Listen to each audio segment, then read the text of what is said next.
Crushing the Childhood Trauma with Debera Jensen, Rapid Relief Energy Mindset and Belief Healer. Be with us till the end.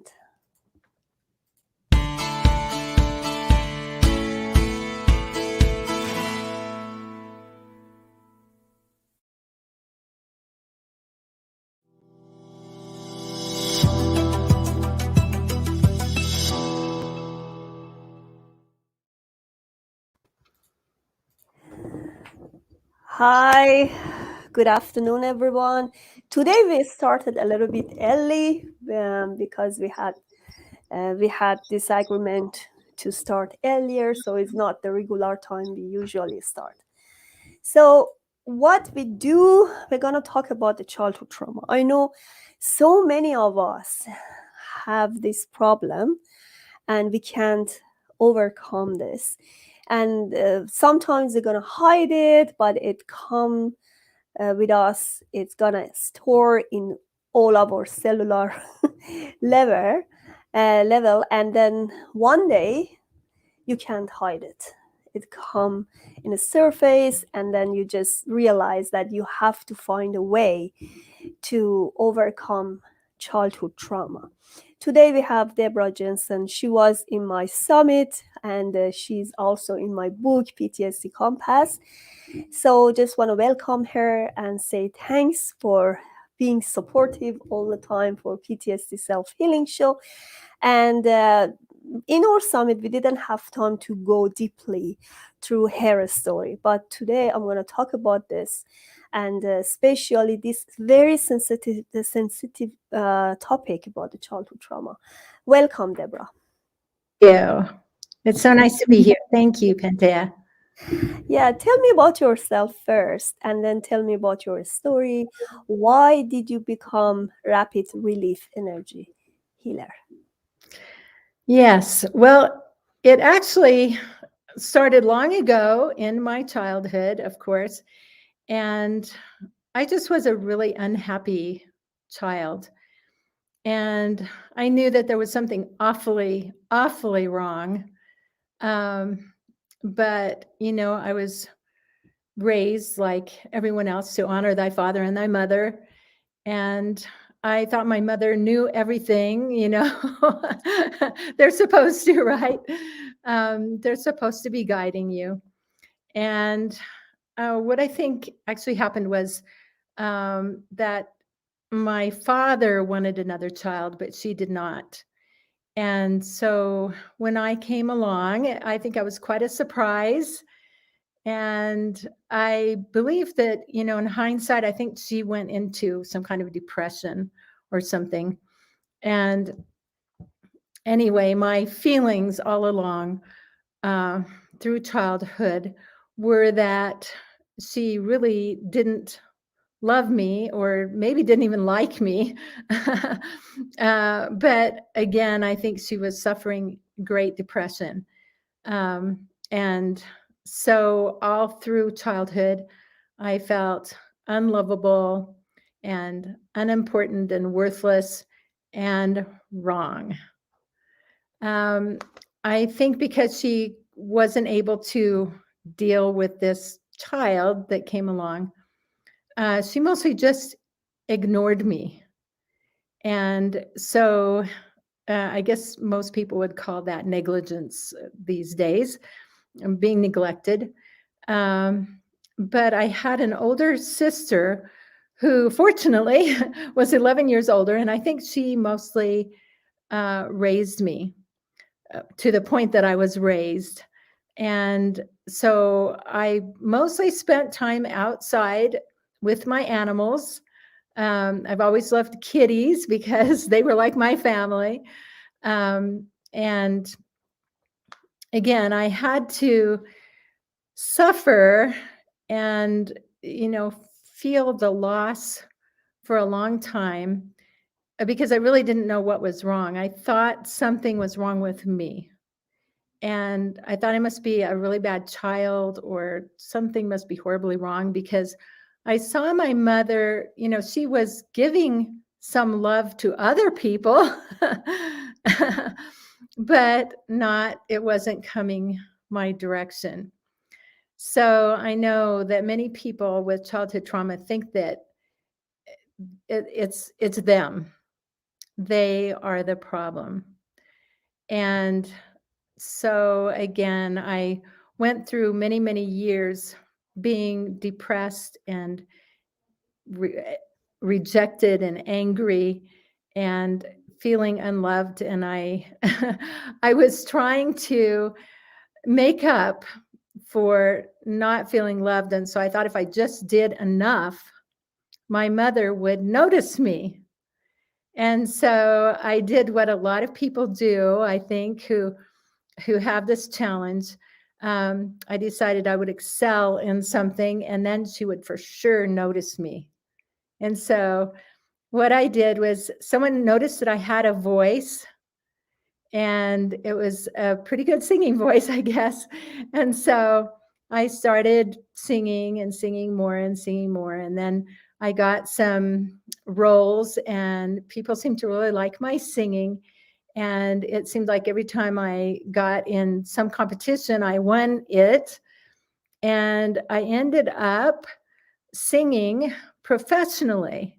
And I thought, oh boy, now here it is. Now she's going to really love me, you know. But unfortunately, it's so sad. She still really didn't notice. She noticed, I think she wanted to tell her friends, you know, that I had done something wonderful, but it didn't make a difference in our relationship. And so I just kept excelling. I got a national award for something else. You know, when someone reads my resume, they wonder, what, you know, did you live your life or did you just get awards? Well, it was only to get my mother to notice me. And again, oh my gosh. Um, it's just touching that I did so much to get noticed. And again, it didn't work. Um, the flip side of the coin was that when she did notice me, she was making me bad and wrong for something, or mostly anything. I don't know, even I've thought for years, I've tried to think back and tried to find what she could possibly have found wrong with me. I have been told that I was a really good little kid and, you know, loving and kind and all of that. But somehow she always found something wrong with me, to the point that she was so overcritical that I was afraid to say anything. And so I just stopped talking pretty much for a long time. I think some people would call it maybe even social anxiety. But I barely could talk in school. The counselors called my parents in for a conference because they wanted to know if something was terribly wrong with me. And of course, there wasn't anything terribly wrong with my brain or anything. It was just I was terrified to speak. And I know, terrible, right? Um, and so that plagued me. So when I did speak, I would mostly speak way too fast.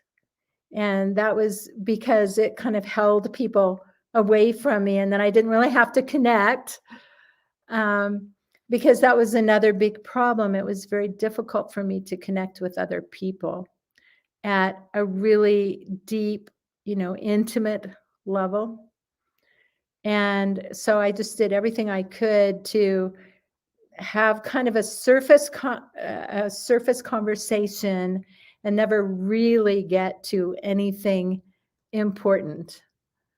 And you know, it worked for a while, but the other thing is I was so nervous about having any worthwhile relationships, and I was nervous about getting rejected. And so that, of course, carried through the rest of my life until I changed it. And when I was dating, I apparently there were some, gentlemen that were attracted to me, but if anything looked or felt like it was going to be a little bit wrong, I rejected them fast, really fast, so they couldn't reject me first, because I didn't want to be proved unlovable, and on Yeah, and on and on. But so that's sad. Yeah. So, how about your dad? What was the relationship between you and dad? Did you get the same rejection, or you got love and Thank you for affection? bringing that up. I wanted to say something about my dad. I loved my dad. That's great. Yeah. He gave me a lot of love, and that's the only reason I knew pretty much what love was from my dad. Um, and he was always unconditional love and everything, which was great. The only challenge in that was that he was working all over the country, so he was gone most of the time. Um, but yes, he was a loving, loving, loving dad. And I'm not sure I would be here except for him. Good. Um, So, yeah. did you talk about your problem with your dad, like about your mother? No, someone asked me that the other day, and I don't know why I didn't exactly. Um, I think I just knew that he knew.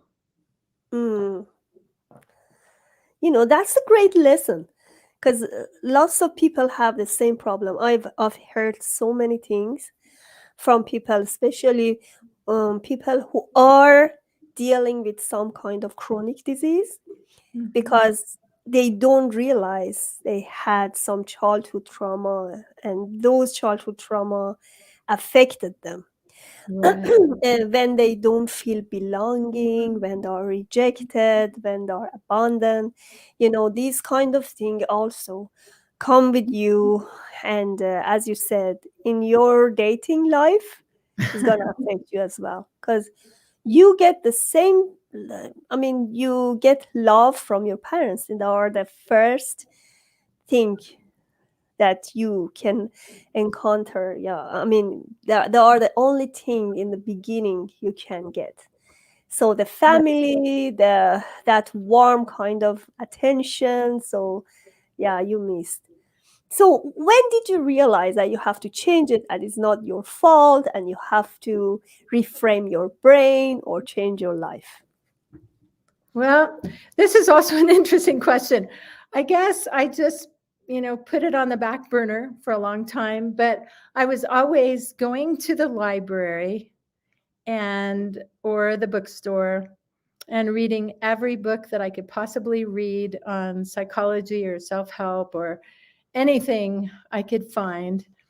And I thought, well, there's got to be an answer somewhere, right?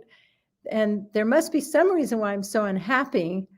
I was so out of touch, really, with what was going on, because I still, even though I knew I was not a bad kid or a bad person or anything, I guess some part of me was unwilling to believe that this was what happened.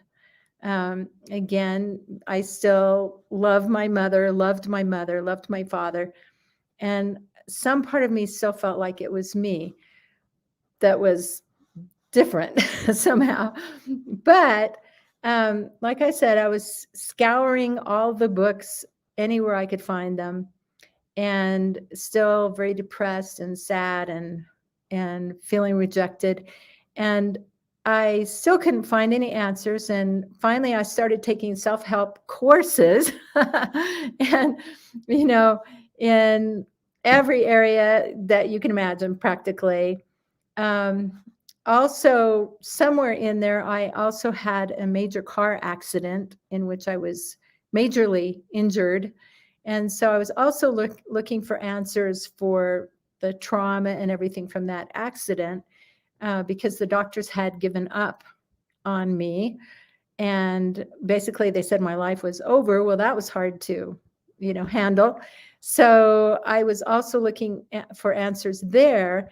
And I ended up getting through a lot of that accident. And it wasn't until probably after that accident, a few years, that I suddenly got that, wow, I could apply some of my tools that helped me to get through the accident. I could apply those for myself and apply them to my childhood, which was really pretty ungreat. And so I started doing that. And,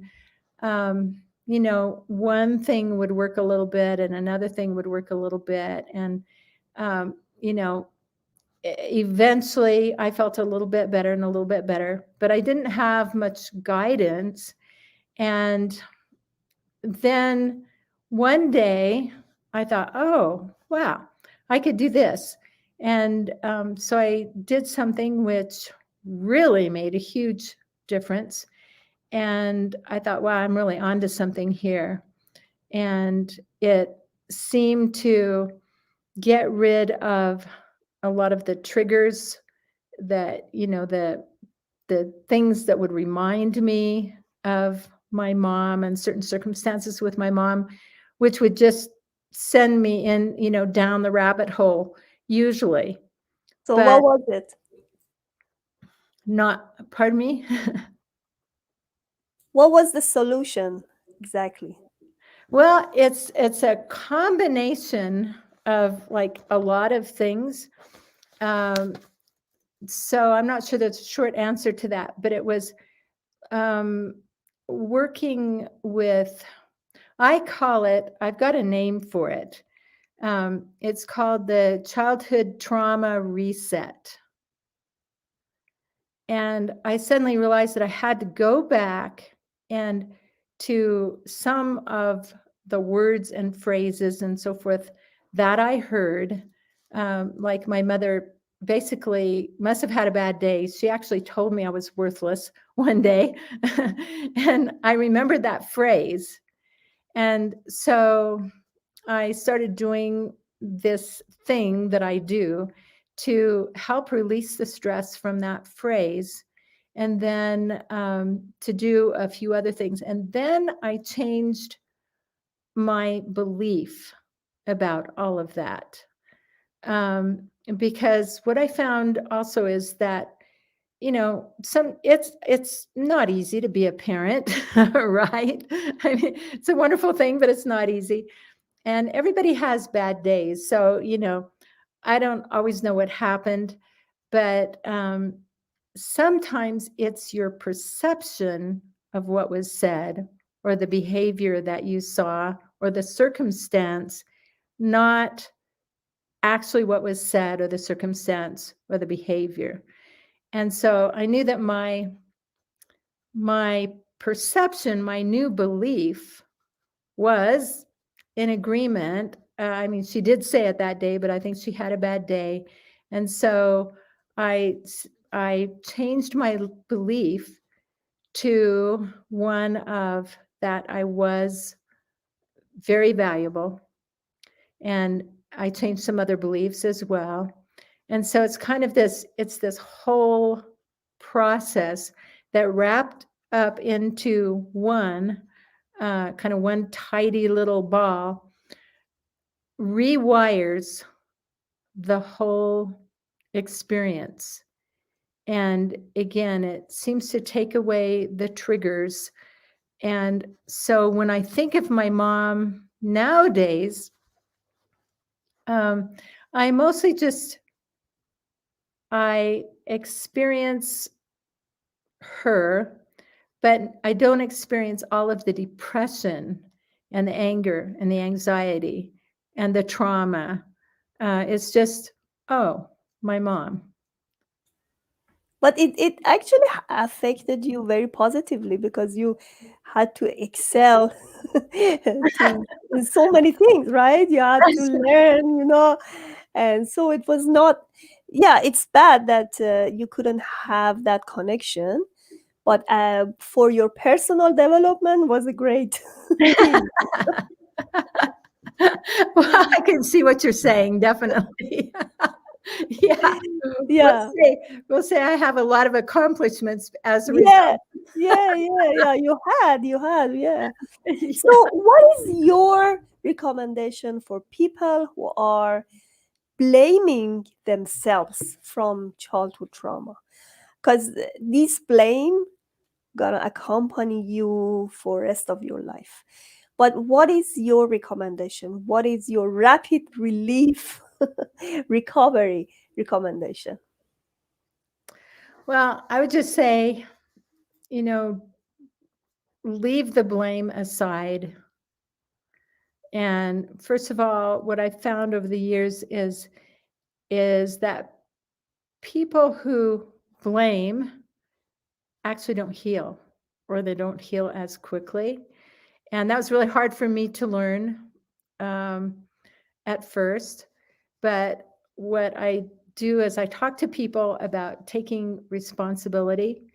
Um, Certainly, everybody in the relationship has responsibility for the actions and the words and everything.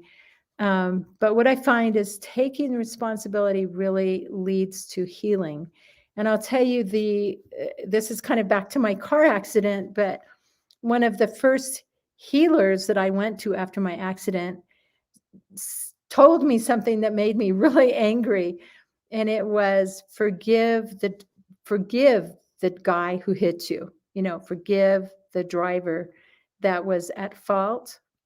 And I think my answer was something like, "You've got to be kidding." you know. And she said, "No, forgiveness is the first step. You must forgive. You must let it go. That's going to be a major part of your healing." And I have to say, at that time, because I didn't know what I know now, it took me a while. And I was definitely not going to forgive that guy. I, I didn't think I was a vengeful person or anything like that. But wow, I'll say that he brought out the worst in me because those few seconds changed my life. In the end, it's changed me for the better, for sure. And also, it helped me to learn forgiveness, which also I applied to, my mother and that relationship. Beautiful. So, you have a website and you said you updated your website guide to findingpeace.com. So, Uh-huh. what do you have there and what do you have for my audience? Yes. Um, they get to see I'm excited about it, actually. They get to see a progression of how someone can start in a really bad place of trauma and anxiety and all of, everything that creates. And then they get to see how to work one's way out of that. And then, and it's a real life example. And then what happens at the end of the example. So once the person comes through all of that trauma and anxiety, oh my gosh, there is such a wonderful life waiting at the end. It's so exciting. And I think also people don't realize how quickly you can actually get there with. So I hope that they can realize that from that example. That's kind of my mission now. Is it took me a really long time to come through this because I didn't know what I was doing, but with some of the things that are available to us today, oh my gosh, people can feel the changes, really significant changes in like 1 or 2 sessions. That doesn't mean that that's going to be all that is required, but that's why I call it rapid relief coaching.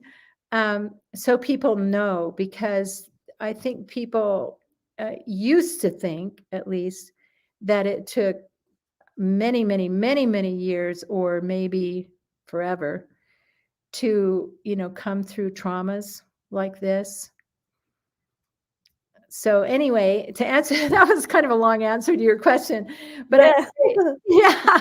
I'm very excited about that because I think they're going to really notice how a person can blossom and come out of trauma to just an amazing life that they have never, probably Exactly. only dreamed of. PTSD to me has two sides. One side of it is that you think you are stuck, you can't move, something bad happened to you, you need some healing. But on the other hand, you grow because you learn from your trauma, you learn Mhm. from the PTSD, That's and true. you want to start again because you don't want to stuck. You really want to leave, right? That was my Right. motto all the time. I said I Mhm. love to leave because as I see the sky on top of me, and as I'm breathing, still I have so many things that I can love. So I'm gonna heal. I'm gonna just run and walk and enjoy my life. So when something bad happened to me, or because I actually went through some traumas myself, but whatever happens, I just look at whatever left for me. I don't think about loss. I think about whatever left for me. What can I do Good with for you. what is remaining, and what can I enjoy? How can I enjoy? I know it's not easy for Mhm. people who had childhood trauma, and you may still have those triggers, but because of your beliefs and your inspiration of continuing your life to fullest, so it just happened. So life just continue, and still seasons coming, still the sky is there. So we have to live, and we have to believe that uh, life is going to bring so many great things after trauma. Mhm. Mhm. Yeah, I totally believe that. I totally get that. I think some of the best things come out of the worst things, oftentimes. And I would have to tell you that before my accident, before all of this work, um, in comparison with how I am now, I would say my whole life has expanded tremendously. I guess the best example I could give you is that way back then, before I was hurt or injured or anything, I would have said that my life, I was kind of like a little, one-sided paper doll going through life, doing, everything as expected. And now I would say I'm a full human being living a fabulous life with great joy and experiencing things in a way that I don't think I could have experienced before. And I think also, people, they don't oftentimes have gratitude until they lose something really dear to Exactly. I them. like that. Yes. Yes. So thank you so much for being here. I really enjoyed that. Our book PTSD Compass was #1 bestseller in Australia, Canada, and US. It's still there. You can go and order it. I really, really enjoy talking to you, especially when you talk about the details, because I was really curious to know about your story. Thank you so much, Deborah. Thank you, Penta. Thanks for having me. Have a Yeah. nice day. Yeah, you too. Bye. Please subscribe to Untitled Transition channel to get the latest interviews and order my book PTSD Compass through Amazon. How to confront PTSD and navigate trauma to triumph.